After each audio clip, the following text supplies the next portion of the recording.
Come and listen to my story about a man named Jed. A poor mountaineer barely kept his family fed. And then one day he was shooting at some food, and up through the ground come a bubbling crude oil, that is, black gold, Texas tea.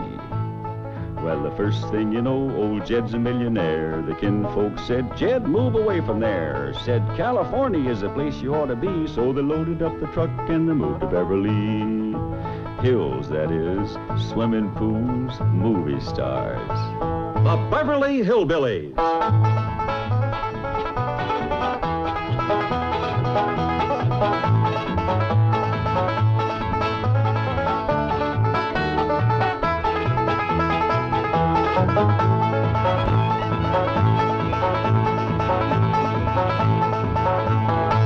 Come along and visit with the Clampetts family as they take you to their mansion in the hills of Beverly. And when they do, you'll run into a friend of theirs you've met, that good old friend with filter blend, Winston cigarette. Winston tastes good like a cigarette should.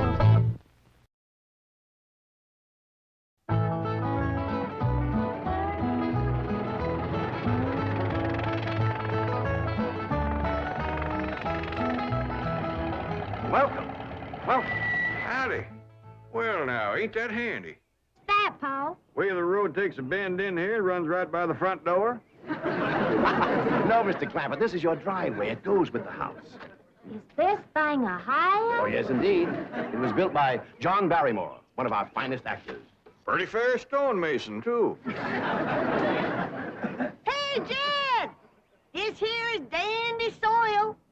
Fine, Granny. We'll commence plowing tomorrow. But this is Beverly Hill. Dirt is dirt. Yes, I know, but why don't we look around inside, eh?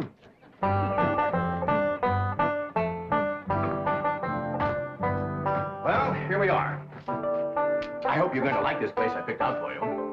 It may be a trifle larger than what you're used to, but I feel a man with $25 million in my bank should live in a manner that... Come in, this is your home.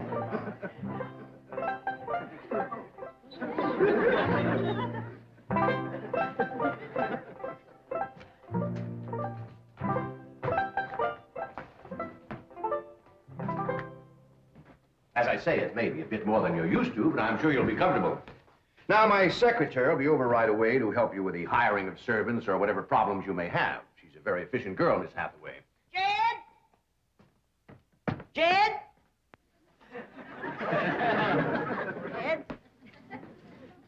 You and Jethro fetch in my stove so I can get some victuals to cook in? Oh, you have a beautiful stove. Thank you. Fetch it in, Jed. You scare up some wood, Elly. No, I mean you have a stove already installed in the kitchen. Where's that? I'll show you. Excuse us. Elly, you go with Granny. She'll still need you to fetch some wood. Sure, Pa. Uncle Jed, guess what? There's a whole nother house up here. Jethro, come down from there. Like as not that belongs to somebody else. Darn. This is your kitchen. Oh, and here's the stove. The last word in food preparation. And speaking of food, you'll find everything you could possibly want stored right in here. See?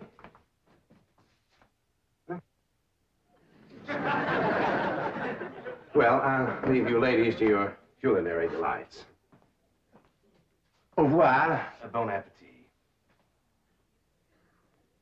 Talks gibberish. You seem to set a great deal of store in this here stove, Granny. Well, we'll see.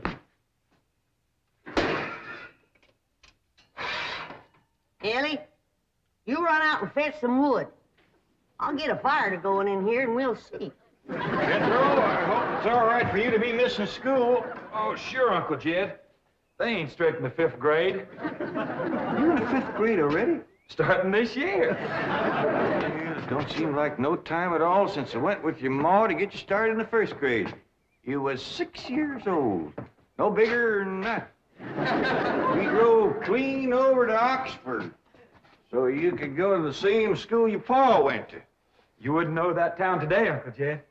Oxford? Yes, sir. Well, that town has growed and spread out and built up and just kept getting bigger and bigger. Where today, why, I bet you there must be at least 3 or 4 dozen people living there. A place like that's all right to visit, but I wouldn't want to live there. Can I be of any assistance? No, thank you, Mr. Drysdale. We were just talking about Jethro here getting back to school. Oh, well, we have some excellent educational facilities out here, Mr. Clampett. Where do you go to school, Jethro? Oxford. Yeah, you see, Jethro's ma, that's my cousin Pearl. She married an Oxford man, so naturally Jethro, he goes to school there, too. I'm the champion crawdad eater. At Oxford? Jethro put away 3 buckets of crawdads. 4. And he's learned to cipher and everything. Cipher some for Mr. Drysdale. 1 and 1's 2. 2 and 2's 4. 4 and 4's 8. I have to take off my shoes to get any further than that. Never mind. I'm sure we're thinking of 2 different Oxfords. You see, there's one that's very, very famous and very old. That's where Jethro goes to school. Been there since pioneer days. That's how come it got its name. It's where the oxen used to ford the river. So folks took to calling it Oxenford, and later on it got shortened to Oxford. Yes, I see. Well, I'll be running. Oh, by the way, here are your keys. My secretary should be over very soon. Well, thank you very much, Mr. Drysdale, for everything you've been doing for us. Oh, it's my pleasure, Mr. Clampett. You see, I'm not only your banker, I'm your next-door neighbor. Well, say, now ain't that nice? Well, now, why don't you bring your missus over tonight for supper, and I'll have Granny womp up a mess of grits and hog jowl. Well, you see, right now my wife is in Boston. Well, that's too bad. When'll she be back? Not too soon, fortunately. I'll see you later. Well, thank you, Mr. Drysdale. So long. Uncle Jed, you reckon one of these days I can have me a little bitty old taste of Granny's moonshine? Now, Jethro, you know the family rule about Granny's moonshine? You get your first taste on your wedding day and not before. Well, Uncle Jed, that might be an awful long time. I ain't even got me no sweetheart. How come? Why, back home, every time I get me a girl, one of them there big fellas would take her right away from me. Maybe out here in Beverly Hills. Paul, could I please have the axe? I gotta split some wood for Granny. Fetch it, Jethro. Ain't this place got a wood pile? Not that I can find. But I found a whole row of black old dead tree trunks, pretty near as high as this height. Are they kind of big for you to tackle? Well, shucks, no, Paul. They're only this big around, and all trimmed and topped and strung together with the black rope, so as no matter which one you cut, the others keep it from falling. Somebody had a right smart idea there. Just the same, I think I'd rather have Jethro do the cutting. Oh, Paul and me. Ah, cutting trees and chopping logs ain't no work for a girl. I'm just as strong as Jethro. You ain't neither. I am so.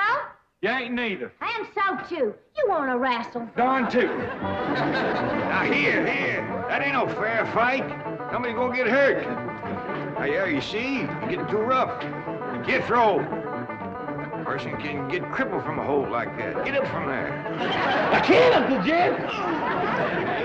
You turn him loose and get up from there before I take a strap to the boot. Now, here, you get out there and chop down one of them tree trunks and saw Granny some nice logs. Yes, sir, Uncle Jed. Could have whooped you if you hadn't tripped me. Elly, come back here and sit down. I want to talk to you. Whooped him fair and square, and I'll do it again. You won't. That's what I want to talk to you about. Elly May, you're getting too big to wrestle with boys. I'm as big as Jethro. Big that way, I mean, growed up. You're a young lady now. You gotta start minding your manners and fixing yourself up real nice and wearing dresses. Paul, folks would call me a sissy. Well, it ain't sissy for girls to act like girls. You see, Elly, I raised you like a boy, and I was wrong to do it. I reckon every man liked to have a son, and you was my only young'un.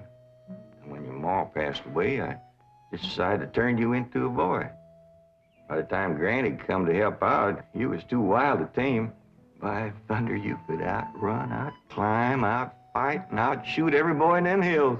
I still can, Pa. Yeah, but it ain't fitting.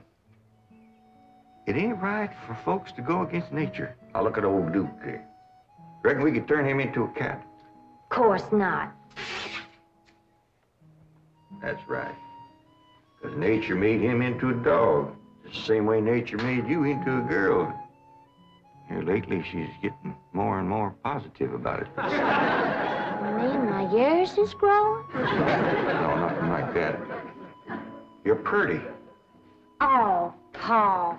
I know you don't like it when I say that, but you like it when the young fellas around here come in saying it, and they will. Only they'll probably be using words, fancy words I won't even understand. But Elly May, ain't nobody can ever tell you how pretty you really are except me. You're the living picture of your ma.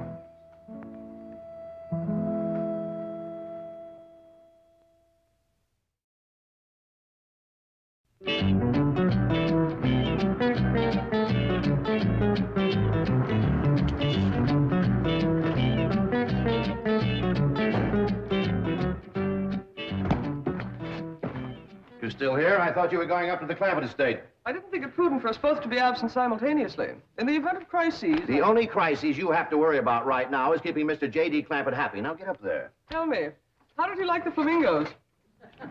What flamingos? I thought pink flamingos around the swimming pool would add a rather elegant touch.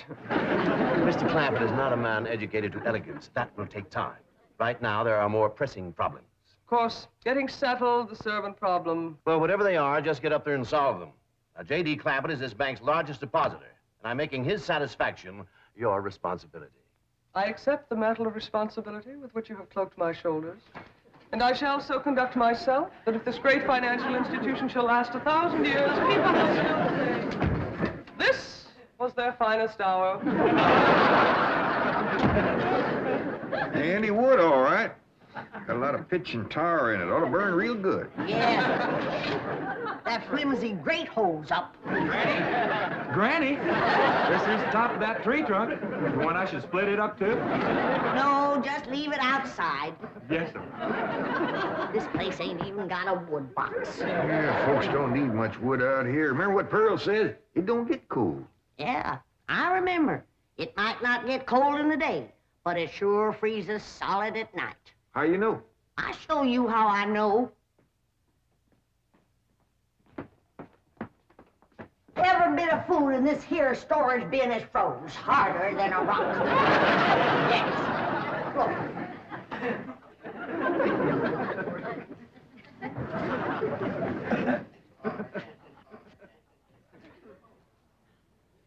Mighty thin-skinned hog.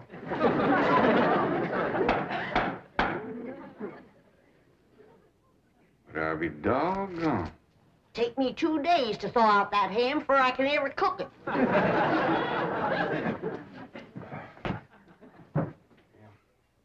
People ought to know better than store food up against the north wall. Tomorrow we'll dig us a root cellar and we put all this stuff in it. Jethro, go on out there and catch us a chicken. Okay, Uncle Jed. How you know we got chickens? Place this size is bound to have chickens. They ain't all froze today.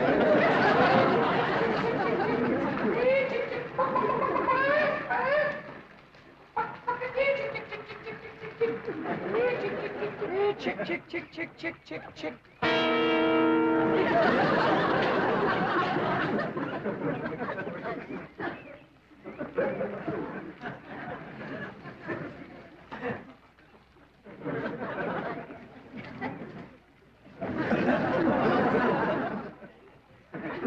I keep a chicken. Here's that bucket. You want it? You take it, Ellie. See if you can find a creek. I gotta have some water. You know a pump on this place? It ain't even got a well. Uncle Jed, Uncle Jed. Yeah, boy, did you find a chicken? I found something.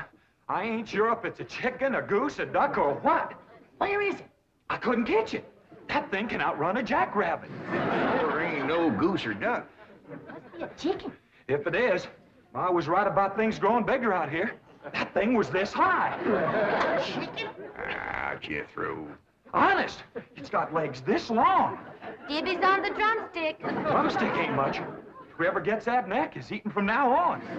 Commences here and runs plumb up to here. Jethro, you ain't forgot what I said about Granny's jug of liquor. I ain't been at Granny's jug.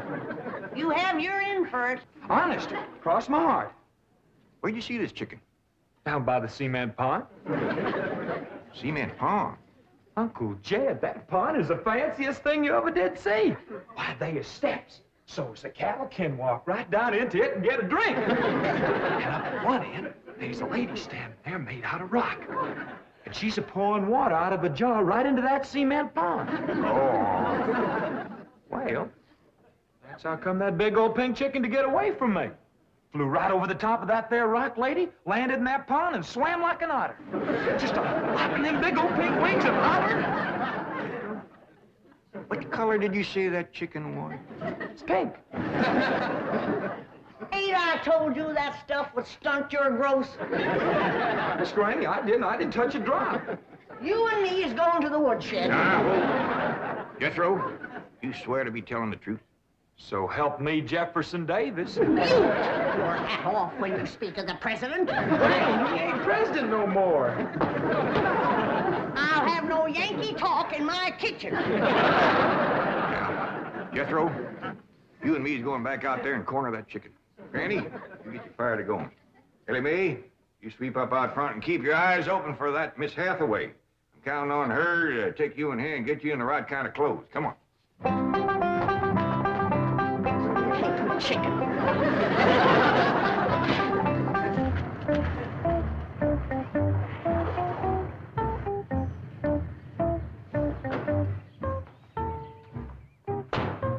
You there, young man. I ain't a young man, but I sure do thank you for thinking so. Good heavens, you're a girl.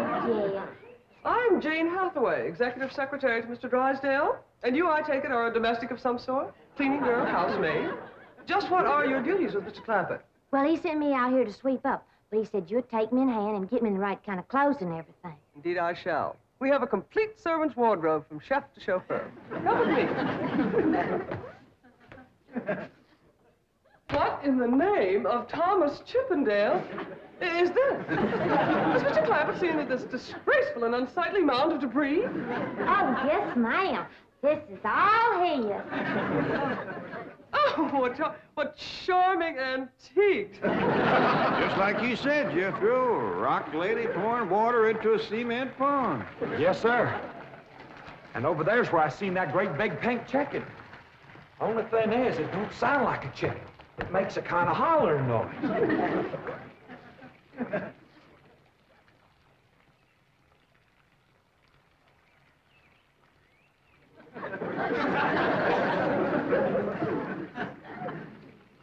Reckon you'd make a hollering noise, too, if you was to lay egg like that. Man, oh, man. That's what I call an egg. And you won't have to worry about food now. Wait till she cooks this.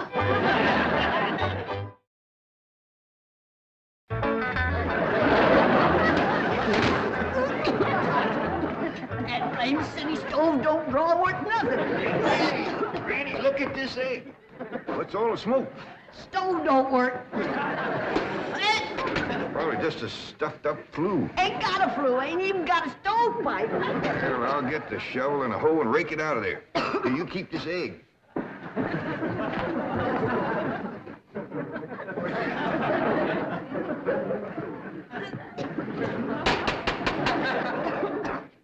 Just like everything else out here. Froze solid.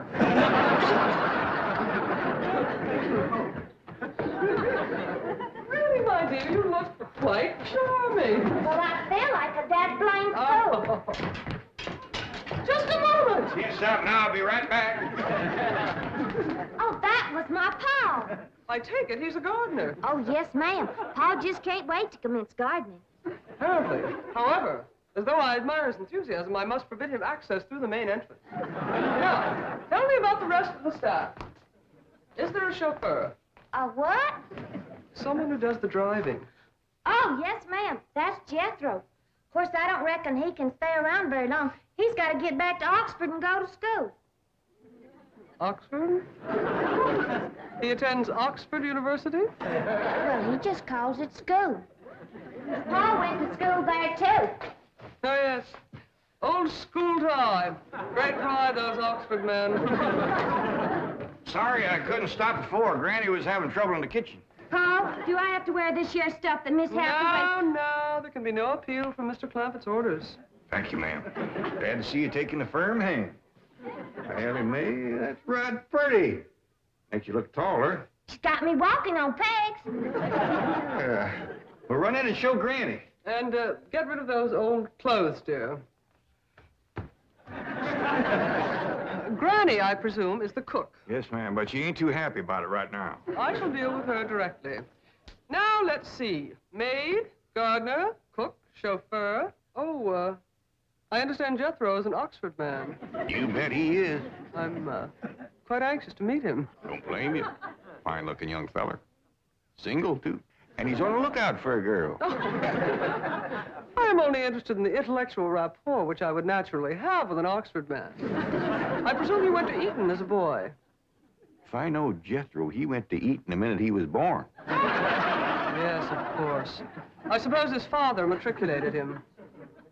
I kind of think maybe it was his ma. Oh, well, no matter. At any rate, he's an Eton man. That he is. Matter of fact, Jethro won the Eton championship. How marvelous. What was he champion of? Eton. Yes, I know. But what was it? Cricket? Oh, no, it was crawdad. I don't think even Jethro would eat crickets. I was referring to the game of cricket. Jed, where's the axe? I bet you, Granny, you talk to Miss Hathaway. And just why does Cook need an axe? I've hit this with everything I could lay a hand to. I even whopped it with an iron skillet. You are supposed to hit it with a croquet mallet. All right, where is it? I don't think I'll tell you. There is a time for work and a time for play. Now then, what are we cooking for Mr. Clampett? Well, I don't know what you're cooking him, but if he wants any victuals from me, somebody better shoot a possum. Possum? You got a better idea? But of course, a nice big fluffy souffle. All right. You shoot it and you skin it. You don't even know what a souffle is. What kind of a cook are you?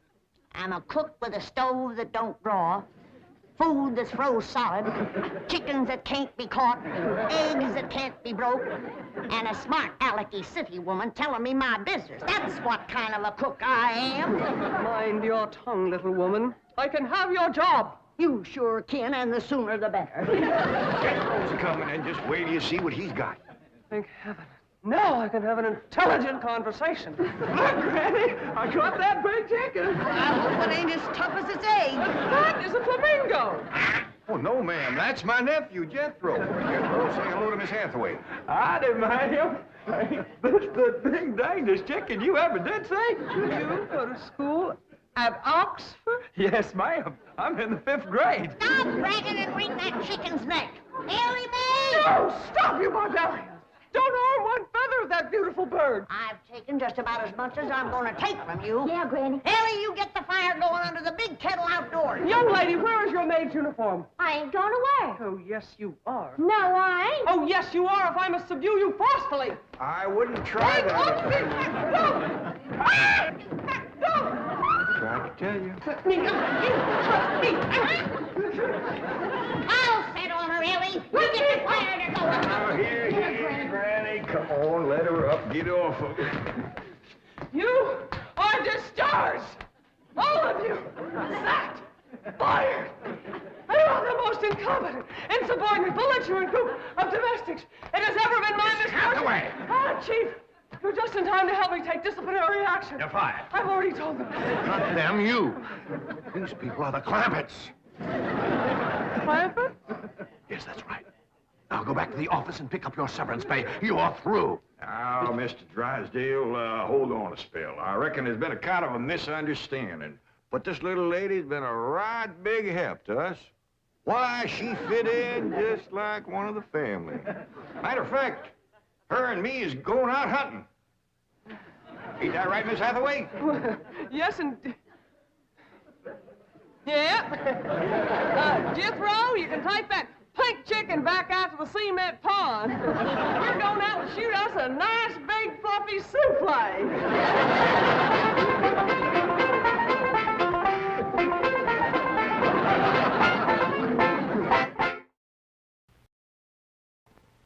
Yes, sir, it was a dandy trip. Of course, we's all of my tuckers from sleeping setting up, but Pearl's old truck run just fine, and her boy drove all the way. Winston? No, Jethro. Jethro Bodine. That's that big, tall, good-looking... No, fella. Mr. Clampett, I meant, would you like a Winston cigarette? I don't know as I've ever seen one of them before. Oh, try one. Mighty good smelling tobacco. What's that white stuff in there? Oh, that's the Winston filter. But it's what's up front that counts. You mean the tobacco? Oh, a cigarette is only as good as the tobacco that's in it. With Winston's filter blend up front, it's like money in the bank. You're going to like Winston's. I reckon I'll decide that for myself. Yes, sir.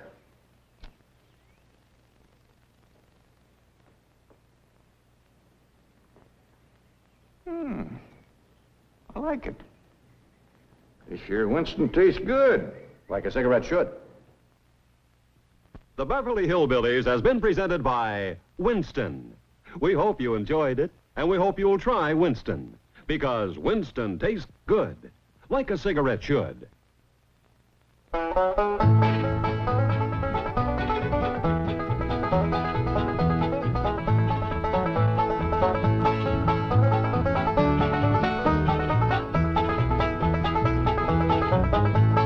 Now it's time to say goodbye to Jed and all his kin. They would like to thank you folks for kindly dropping in. You're all invited back next week to this locality to have a heaping helping of their hospitality. Hillbilly, that is. Set a spell. Take your shoes off. You all come back now. Here. This has been a Filmways production.